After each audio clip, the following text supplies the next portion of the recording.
This level is such an amazing concept. Sorry, I know I should open with something a little more intriguing than that, but seeing this for the first time was so shocking to my 5-year-old self. The Kongs were literally swimming through toxic waste. All I wanted to do was get out of there. This is part 30 of Overthinking Donkey Kong Country.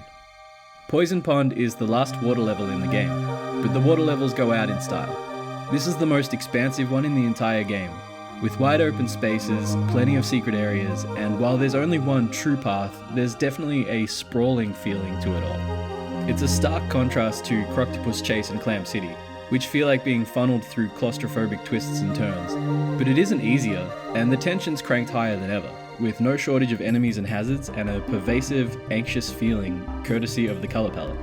I want to talk about said colour palette, but I have nothing interesting to say. It just looks nice is all.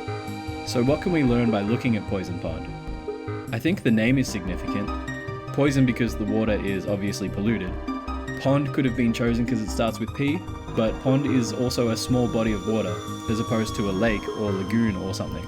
Deliberate or not, it drives home the idea that this body of water was once much bigger.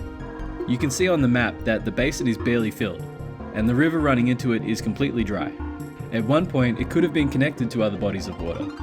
Judging by the Squidges and Chomps Jr., maybe even the ocean.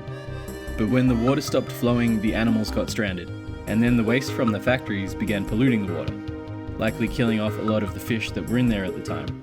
The ones that are seen in-game probably don't have very comfortable lives, and they probably aren't going to live for much longer either.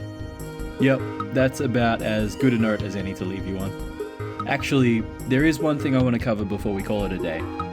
In the comments on the Trick Track Trek video, I asked you what kind of world you'd replace Kremkrok with if you could, and one of you said a dried up seabed.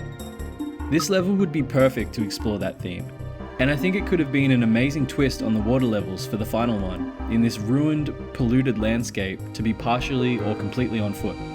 You might have noticed in this video on the last one that I've left the names out of the people who commented. I'm not trying to be rude or dismissive or anything, I just figured that some or all of you may not be so keen on being named in the video, and I just wanted to respect that. Alright, we're done. Bit of a short one, but as I've said in previous videos, I'd rather not drag these episodes out for the sake of hitting some arbitrary runtime. So if they're a bit short, it is what it is, you know? Thanks for watching. Hit the things if you want to hit the things. I'd appreciate it if you did, but frankly, I'm just grateful you're watching. Take it easy.